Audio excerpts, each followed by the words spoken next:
Go ahead.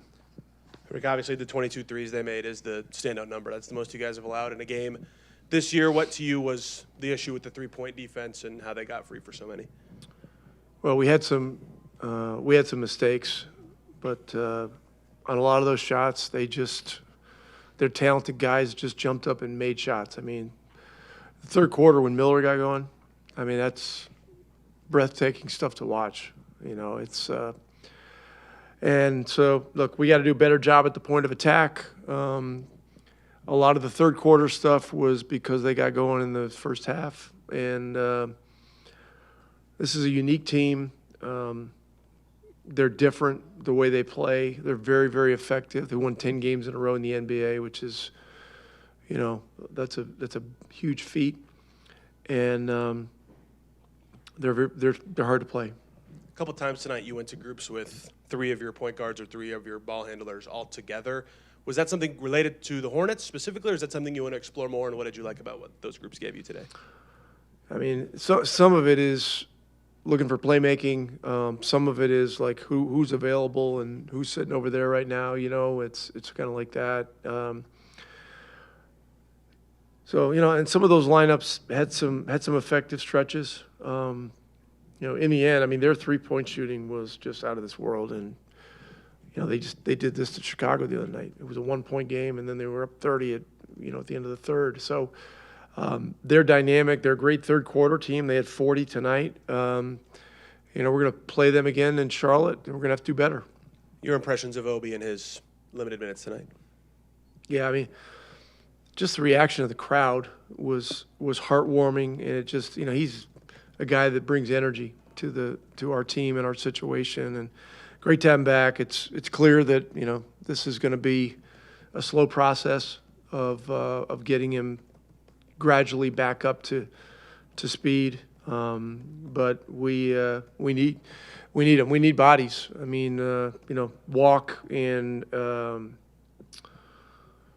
Drew ended up going to the back after in the fourth quarter. Their backs are both bothering them. So I don't know what Sunday's going to look like, but we just got to piece it together. Michael Potter goes for 19, I think, at 5 threes. We're just obviously stacking a couple good games from there. I'm just, what have you liked about his consistency and especially the way that he's been shooting the ball? Listen, he's capable of games like this. His three-point shooting is real. You know, he was a +1 for the game. He's the only plus we had in the team, and certainly the made threes had a lot to do with that. But you know, he's a very good player. He can play a couple different positions. You know, his rebounding has been very good at times, and you know, he's a physical guy. So he's a little banged up too. He's had an ankle thing that he's been dealing with really since before the break. I think it happened in the game at New York. So I don't know. Our training staff is busy. What's up? Everybody good? Good. Obi, to be introduced as a starter, your chest bumping T.J., you get to hang on the rim. Just all those little things about playing. What did it mean to get back to actually being out there tonight? No, I'm super blessed. It's been a long time since I've been out there on the floor, but to be on the floor today, it felt amazing. What was this like for you? I mean, this was a very long absence for you, and what was the last hurdle you had to actually get over to be able to play again? Just simulating a game, simulating going out there, playing against the speed, the physicality.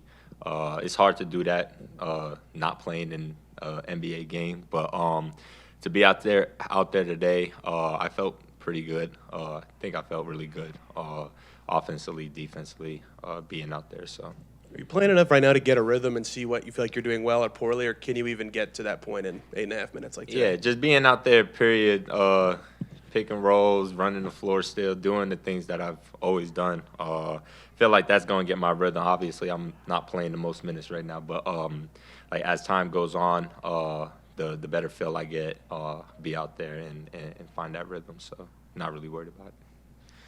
What was this process like, I guess, going way back to the beginning in October? I mean, I think Yeah. when you came out, I think they said it was a hamstring. And Right. What happened there? How did it become a foot, I guess? Yeah. And what was just the entire process like working your way back? Yeah, when it first happened, it definitely was a hamstring. Realized there was nothing wrong with my hamstring, and so I was trying to figure out what the other problem was, and MRI'd my foot and seen that crack in my bone. So as a group, we felt like it was best to get the surgery, not have to think about it or even worry about it coming back. So got the surgery and just worked extremely hard to get to where I am today, being back out there on the floor. So What was this process like getting back? I guess what did you have to get?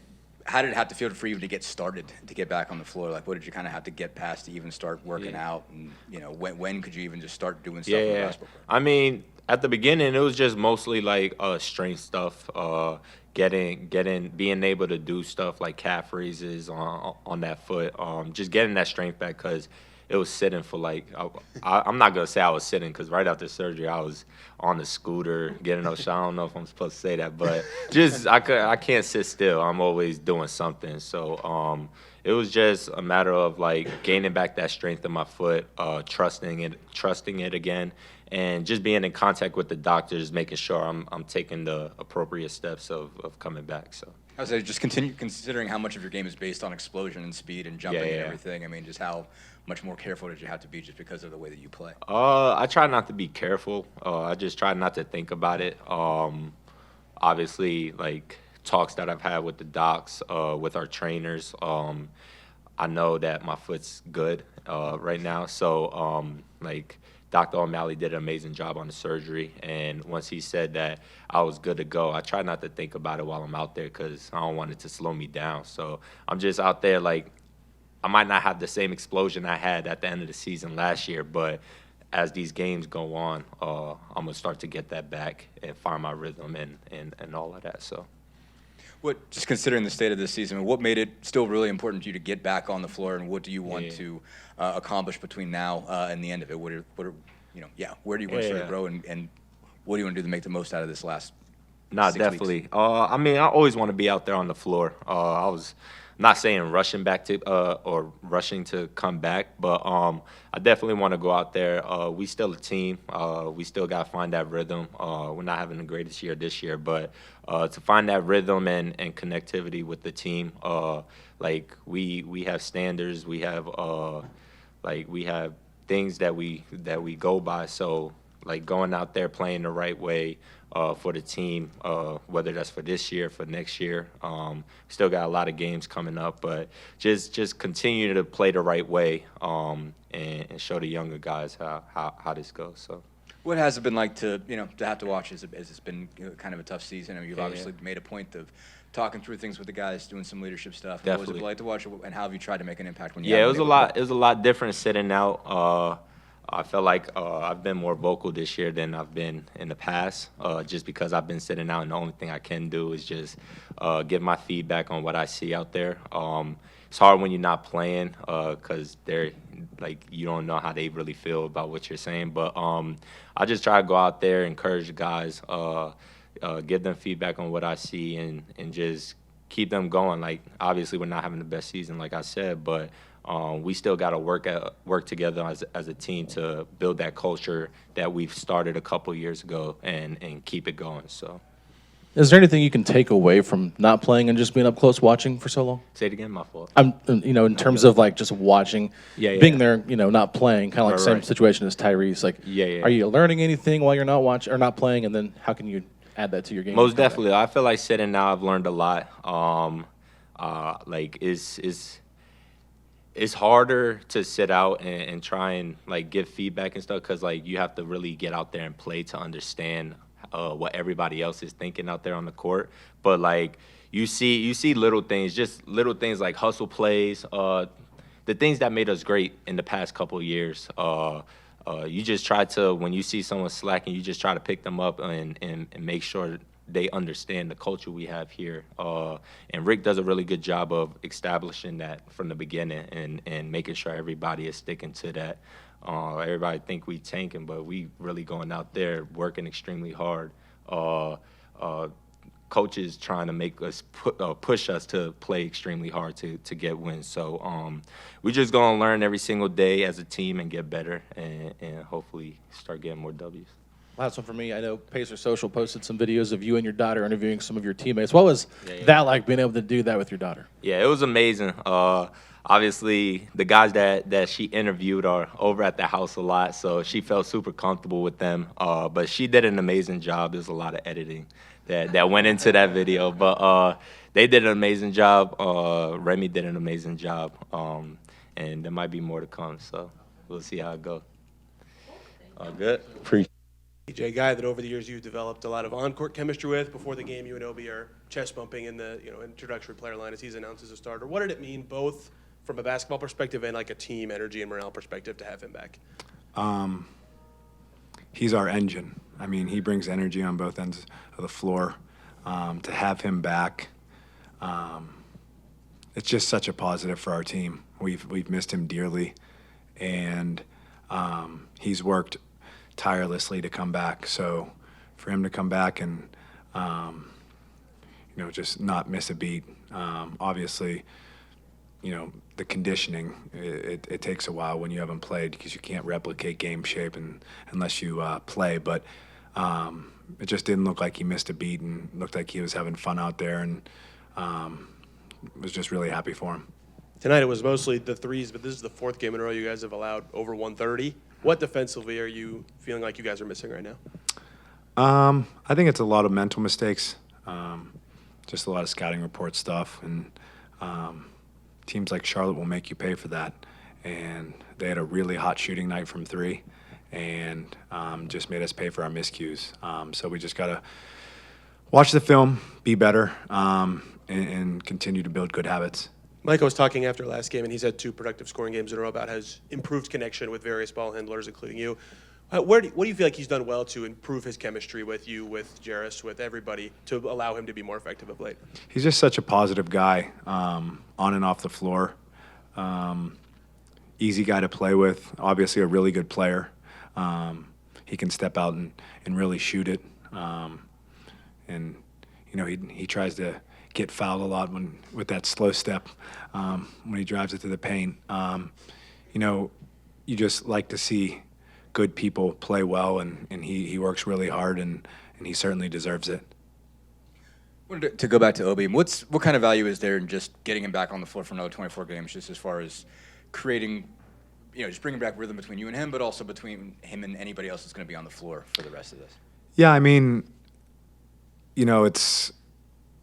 I think it just says a lot about Obi. I'm not necessarily in the meetings about him coming back, but for him to push himself the way we saw him push himself, to get back and build that chemistry and help our young guys and just be an inspiration for the group. Like I said, it just speaks volumes to who Obi Toppin is, and obviously, the more games we play with this group, we'll continue to build that chemistry, and he's a ball mover. So he brings us energy on both ends of the floor, and just going to continue to do that. Since you mentioned that, what stood out to you about the way he handled this, the way he approached rehab? What did he do that kind of stood out to you in terms of his pushing to get back? I mean, he never hung his head. He was always positive, especially the games that he was sitting out. I've sat out a lot of games. The year I hurt my wrist, I think it was a couple years ago, and you can get disengaged from it, but he never did. He stayed positive, was a light for all of us, a positive for all of us, and when you see a guy who's in the gym and in the weight room just continue to work to get back, it's, like I said, it's inspiring. I just want to ask your game a little bit. I think you're shooting, I think, better from mid-range. You're having one of the best mid-range shooting seasons in the league, and probably one of the best you've had in probably 4 or 5 years. Where do you feel like you've not taken a step there, because you obviously I've always shot pretty well, but where do you feel like you've made a stride in there, and is that something that was a bigger focus for you off-season wise, something you want to get better at? I'm just continuing to shoot the ball from mid-range while I have that lift. But to continue to get better, I can't take credit for that. I got to give all the glory to God, and he's blessed me, and unimaginable ways, and blessed me to be around great people here who have helped me get to this point. So I'm just trying to really focus on continuing to get better, and the shots that if the mid range is there, take it. If not, shoot the open three and just do what I do. Thank you.